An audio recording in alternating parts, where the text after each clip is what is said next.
Assalamualaikum warahmatullahi wabarakatuh. Hari ini kami dari Kumpulan 1 ingin membentangkan isu pengangguran kesan Perintah Kawalan Pergerakan PKP. Ahli kumpulan kami terdiri daripada 6 perempuan dan 2 lelaki, iaitu Hajar, Atira, Faiz, Radia, Atira Diana, Zatul, Maidah dan Ifran. Latar belakang. Kajian ini dijalankan bagi mengetahui berkaitan isu pengangguran di Malaysia, kesan daripada Perintah Kawalan Pergerakan PKP. Kajian ini melibatkan responden dalam kalangan pelajar dan orang awam iaitu seramai 106 orang responden. Peningkatan isu pengangguran ini sedikit sebanyak menjejaskan ekonomi negara.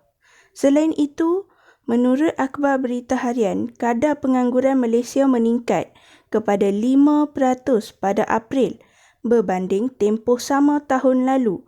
Susulan pertambahan individu menganggur meningkat ketara kepada 778,800 orang.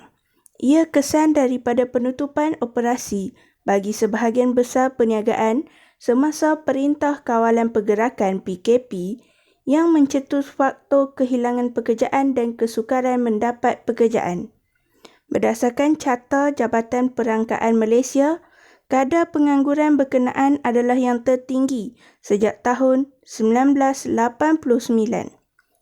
Ketua Perangkawan Malaysia, Datuk Seri Dr. Muhammad Uzair Mahidin berkata pada April 2020, penduduk bekerja menurun 156,400 orang, iaitu negatif 1% tahun ke tahun kepada 14.93 juta orang. Permasalahan kajian. Akibat COVID-19 ini, kerajaan terpaksa laksanakan Perintah Kawalan Pergerakan PKP yang mana ada sekatan-sekatan tertentu terhadap sektor-sektor industri dan ekonomi. Disebabkan itu, pihak majikan atau pemilik terkesan dengan pengurangan hasil yang menyebabkan keuntungan mereka terjejas teruk, sehingga kan ada antara mereka yang terpaksa mengurangkan waktu kerja pekerja, upah berkurangan, mengurangkan pengambilan pekerja, membuang pekerja atau paling teruk terpaksa menutup syarikat. Oleh itu, pengambilan pekerja baharu tidak dilaksanakan, manakala pekerja yang dibuang juga tidak dapat mencari pekerjaan baharu. Hal ini menunjukkan terdapat kesan pengangguran berganda yang meningkatkan masalah pengangguran. Walaupun ada alternatif mencari pendapatan yang lain seperti berniaga dalam talian atau berniaga kecil-kecilan, tetapi kesan yang berterusan ini membuatkan masalah tidak dapat dibendung dengan baik. Seterusnya, saya akan membentangkan tentang objektif kajian. Dalam melaksanakan kerja kursus ini, terdapat beberapa objektif yang ingin dicapai oleh kumpulan kami. Yang pertama adalah untuk mengenal pasti tahap kesedaran masyarakat tentang kadar pengangguran yang semakin meningkat akibat penularan wabak COVID-19.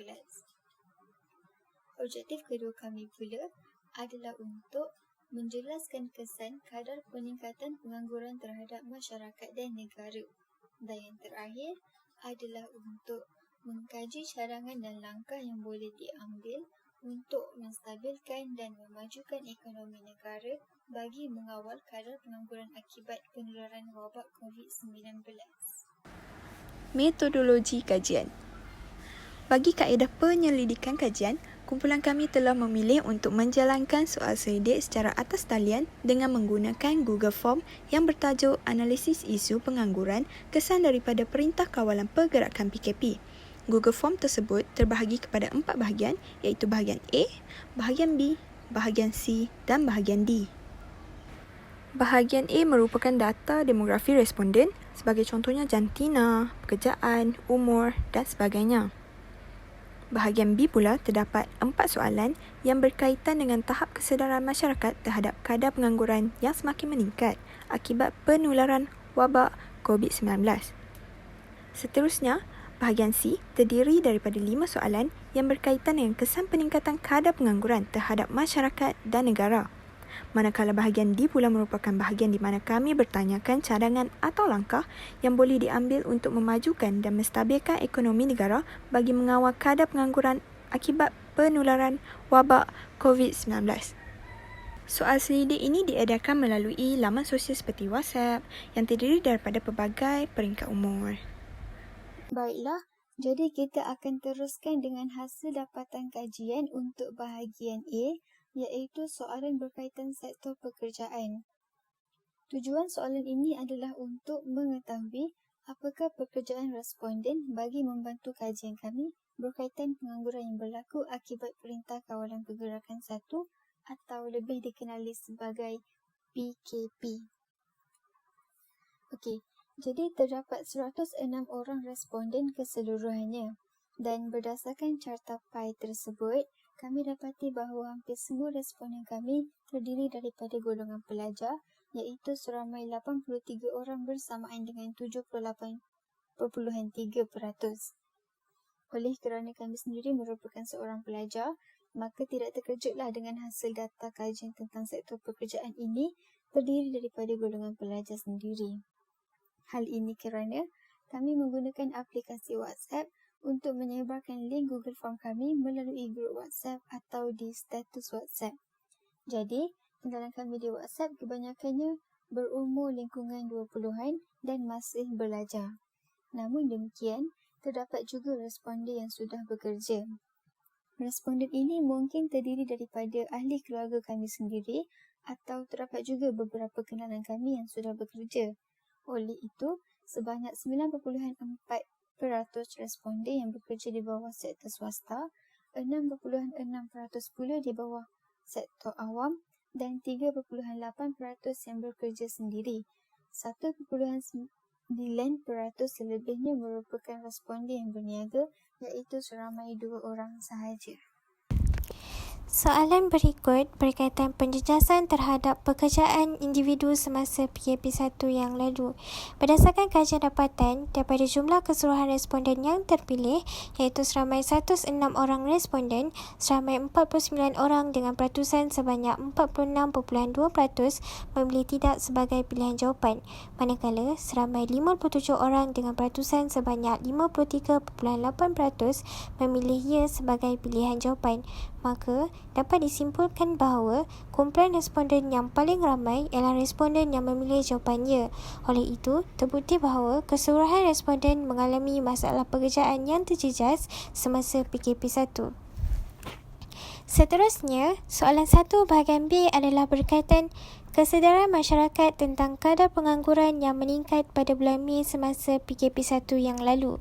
Berdasarkan carta pie berikut, daripada jumlah keseluruhan 106 orang responden yang terpilih, seramai 93 orang iaitu sebanyak 87.7% memilih ya sebagai pilihan jawapan, manakala seramai 13 orang dengan peratusan 12.3% memilih tidak sebagai pilihan jawapan. Secara keseluruhan, daripada dapatan kajian yang kami peroleh, majoriti responden sedar akan peningkatan kadar pengangguran yang berlaku sepanjang PKP yang lalu.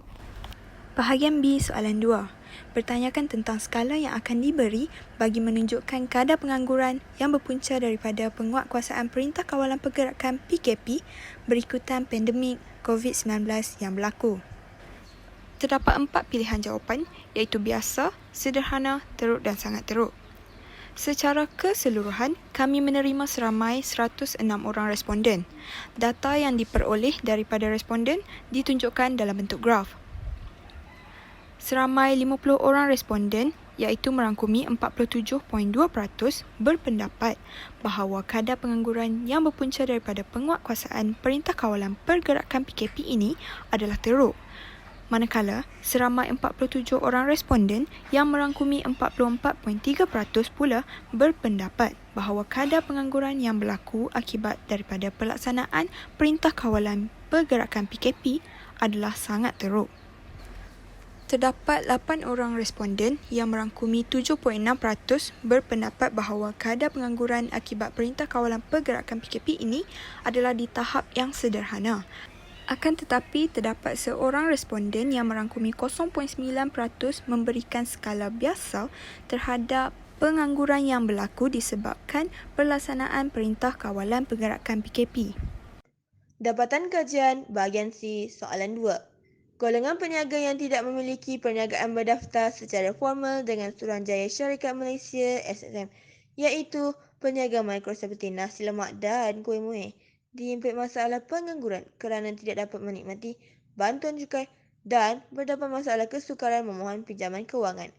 Daripada cartapai di bawah, kita dapat lihat bahawa 89.6% iaitu 95 orang daripada 106 orang keseluruhan responden menyatakan setuju dengan soalan tersebut, manakala selebihnya 10.4% iaitu 11 orang menyatakan tidak setuju dengan pernyataan soalan.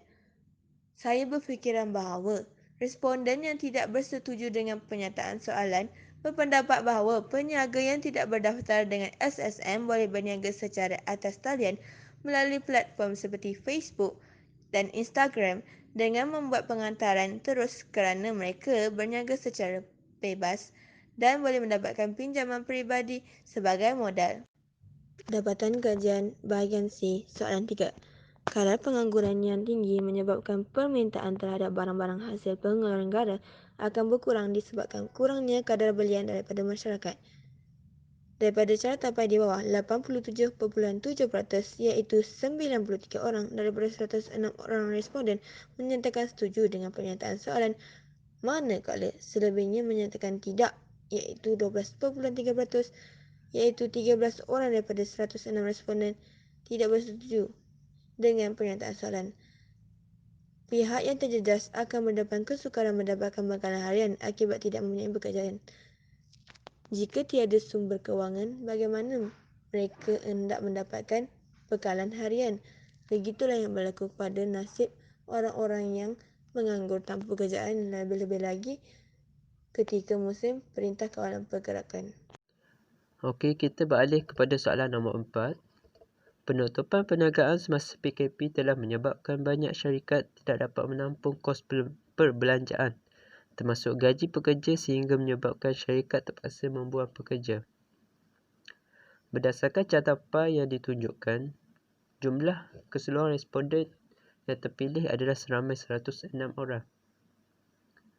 Daripada data yang digambarkan melalui cartapai tersebut, 100% daripada responden telah pun bersetuju bahawa penutupan perniagaan semasa PKP telah menyebabkan banyak syarikat tidak dapat menampung kos perbelanjaan termasuk gaji pekerja sehingga menyebabkan syarikat terpaksa membuang pekerja. Ini menunjukkan bahawa penutupan perniagaan ini memberi kesan yang amat buruk terhadap semua golongan masyarakat. Hal ini kerana perniagaan merupakan salah satu sumber pendapatan yang amat penting bagi rakyat Malaysia. Seiring dengan dunia yang serba canggih dan moden ini, kos sara hidup yang tinggi menyebabkan orang ramai hilang kebergantungan dalam mencari rezeki bagi meneruskan kelangsungan hidup ini. Maka dapat disimpulkan bahawa penutupan perniagaan memberi kesan yang amat tinggi terhadap semua golongan masyarakat. Hal ini menyebabkan pertambahan kadar pengangguran yang memberi kesan buruk bukan sahaja terhadap rakyat, malah juga terhadap negara. Okey, seterusnya soalan nombor 5. Pengangguran menyebabkan pertambahan kadar kemiskinan. Seterusnya meningkatkan perbelanjaan kerajaan untuk menanggung pembasmian kemiskinan. Berdasarkan cartapai yang ditunjukkan, jumlah keseluruhan responden yang terpilih adalah seramai 106 orang. Seramai 103 orang yang mewakili 97.2% daripada cartapai tersebut menyatakan setuju bahawa pengangguran menyebabkan pertambahan kadar kemiskinan. Seterusnya meningkatkan perbelanjaan kerajaan untuk menanggung pembasmian kemiskinan. Manakala seramai 3 orang lagi menyatakan tidak setuju. Kita boleh lihat bahawa daripada data yang diperolehi, majoriti daripada responden menyatakan bahawa kadar kemiskinan bertambah. Hal ini kerana ramai ramai orang ataupun ramai rakyat yang terputus sumber pendapatan. Rakyat memerlukan sumber pendapatan bagi kegunaan asas harian seperti makan dan minum. Maka dalam situasi ini, kerajaan harus memikul peranan dalam membela serta membantu kebajikan rakyat yang terkesan dengan memperkenalkan pelbagai bantuan dan inisiatif bagi mengurangkan beban yang dipikul oleh rakyat. Walau bagaimanapun, negara yang diterajui oleh pucuk pimpinan kerajaan yang terjejas khususnya dari segi kewangan dan ekonomi akibat bantuan-bantuan yang disampaikan serta keadaan ekonomi yang tidak menentu ini. Hal ini kerana kerajaan terpaksa meningkatkan perbelanjaan untuk disalurkan kepada rakyat di samping faktor ekonomi dunia yang tidak stabil. Maka ekonomi serta sumber pendapatan negara akan terjejas akibat pandemik ini. Dapatan kajian bahagian D. Pada bahagian ini, soalan yang telah kami kemukakan adalah berkaitan cadangan atau langkah yang boleh diambil untuk memajukan dan menstabilkan ekonomi negara bagi mengawal kadar pengangguran akibat penularan wabak COVID-19. Untuk soalan pertama yang dikemukakan adalah, apakah langkah yang boleh diambil bagi mendepani masalah ini? Pada bahagian ini, responden diminta memilih lebih daripada satu pilihan jawapan. Bagi jawapan yang pertama iaitu menyediakan perkhidmatan penghantaran makanan sama ada melalui Foodpanda, GrabFood maupun penghantaran terus oleh pengusaha makanan. Terdapat 86 pilihan daripada 106 responden mengambil langkah ini berdasarkan kumpulan data. Ini kerana langkah ini lebih menambahkan lagi pendapatan mereka melalui dunia digital selain daripada sosial. Langkah ini juga sejajar dengan kemajuan teknologi kini. Jawapan yang kedua iaitu mengusahakan khidmat pengantaraan seperti taksi, Grab Maxim dan lain-lain.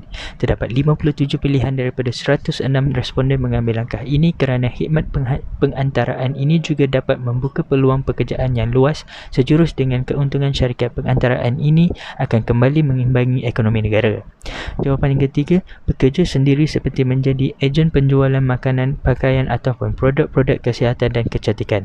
66 pilihan daripada 106 responden telah memilih langkah ini berdasarkan graf. Langkah ini bukan sahaja dapat membantu ekonomi mereka tetapi membantu memasarkan jenama-jenama bagi meraih keuntungan langsung bagi membantu meningkatkan ekonomi negara. Jawapan yang keempat, berniaga atas talian melalui platform seperti Instagram, Facebook maupun melalui aplikasi membeli belah seperti Shopee dan Lazada. Berdasarkan kumpulan data, 96 pilihan telah dipilih kerana mereka berpendapat perniagaan atas talian ini lebih mudah dari pelbagai segi seperti pemasaran dan komunikasi antara pelanggan. Ianya juga sejajar dengan kemajuan teknologi di mana dunia cyber ini banyak membantu dalam ekonomi negara. Jawapan yang terakhir, mengadakan kelas-kelas pembelajaran seperti kelas memasak, menjahit, bertukang pertanian dan sebagainya dengan mematuhi prosedur operasi standard SOP yang telah ditetapkan. 64 pilihan daripada 106 responden untuk mengambil langkah ini. Ini kerana bukan sahaja dapat mengisi masa lapang mereka tetapi ilmu dan teknik yang diperoleh boleh membantu mereka dari segi perniagaan dan pengajaran. Langkah ini juga dapat membantu mereka yang lebih mahir untuk membuat pelaburan terhadap kelas yang dibuat serta menambahkan peluang pekerjaan. Untuk soalan kedua yang dikemukakan kepada responden adalah, pada pandangan anda, adakah inisiatif kerajaan seperti yang tersebut sangat membantu rakyat bagi mengatasi masalah pengangguran akibat pelaksanaan Perintah Kawalan Pergerakan 1? Pada soalan ini, responden juga diminta memilih lebih daripada satu pilihan jawapan. Jawapan yang pertama, bantuan penjana. Terdapat 91 pilihan daripada 106 responden mengambil langkah ini berdasarkan kumpulan data. Ini kerana terdapat antara mereka yang terjejas dari segi kewangan sama ada yang bekerja maupun belajar. Jadi, inisiatif ini dapat membantu sedikit sebanyak dalam perbelanjaan dan cara hidup. Jawapan kedua, program subsidi upah. Terdapat 45 daripada 106 responden mengambil langkah ini kerana inisiatif ini dapat membantu majikan mencapai kewangan yang stabil berdasarkan keuntungan yang dicapai sepanjang PKP 1 sehingga pulih. Jawapan yang ketiga, insentif pengambilan dan latihan pekerja.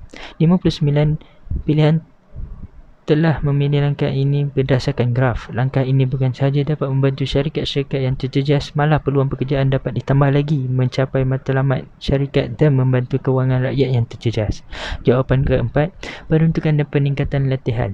Berdasarkan kumpulan data tersebut, 45 pilihan telah dipilih kerana mereka berpendapat latihan yang diberikan dapat mengasah lebih kemahiran mereka untuk membantu menstabilkan ekonomi pekerjaan dan mencapai matlamat majikan. Jawapan yang kelima, langkah tambahan pakej rancangan ekonomi prihatin. 75 pilihan ini dibuat daripada 106 responden untuk mengambil langkah ini. Ini kerana pakej ini diberi secara adil mengikut jurang kewangan antara rakyat bagi membantu kewangan mereka yang terjejas akibat PKP 1 dan dapat meneruskan hidup tanpa dibelenggu hutang atau. Jawapan 6, yang terakhir, pengurangan pengambilan pekerja asing untuk pekerjaan seperti pembantu kedai atau pembantu keselamatan. 74 pilihan didatakan daripada 106 responden menyatakan bahawa pengurangan pekerja asing dapat membantu sara hidup rakyat Malaysia terlebih dahulu dan menambahkan peluang pekerjaan. Seterusnya, kesimpulan terbahagi kepada dua, iaitu rumusan dan juga sumbangan.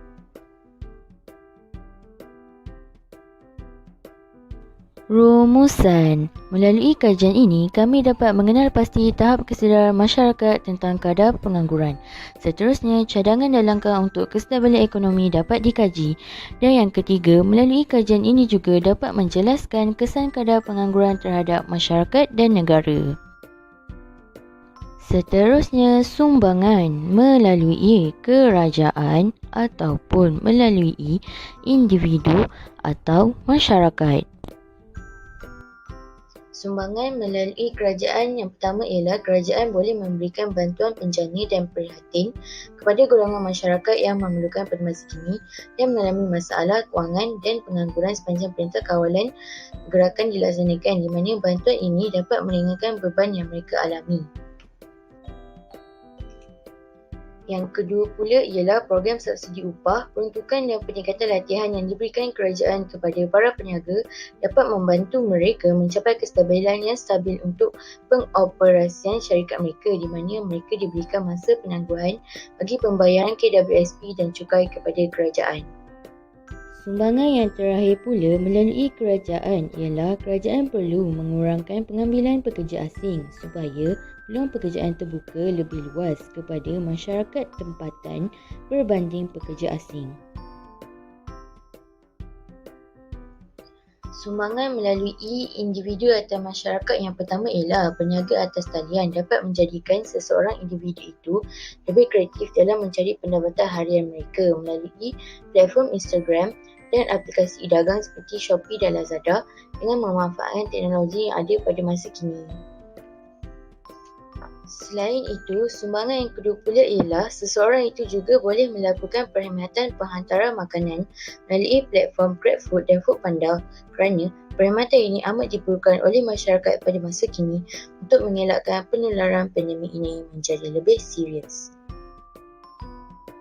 Dan sumbangan yang terakhir pula ialah individu tersebut juga boleh bekerja sendiri dengan menjadi ejen penjualan pakaian atau produk-produk kesihatan. Sekian, terima kasih.